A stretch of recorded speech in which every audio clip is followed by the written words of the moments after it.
لك امتحان اورال بكره. طب تعال هقول لك على كام نقطه لو عملتهم ان شاء الله هتجيب درجه عاليه جدا وتدعي لي. اول حاجه ان انت تلبس لبس فورمال، او انت تلبسي اللبس الفورمال بتاعك. الولاد تلبسوا البدله الشيك وتحطوا البرفيوم، البنات البليزر، الطرحه مكويه، ما نروحش بلبس مكسر كده. اهم حاجه المظهر، دي اول امبريشن بياخدها عندك الدكتور.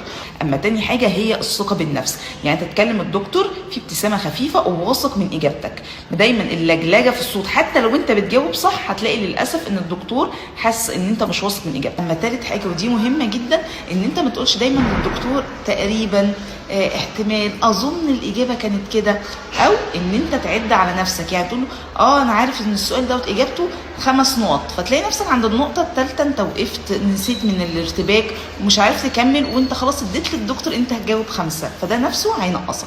اما بقى لو انتوا في كليات علميه وبتستخدموا ايديكم كده زينا في العلاج الطبيعي، ما ينفعش الاقي الدكتوره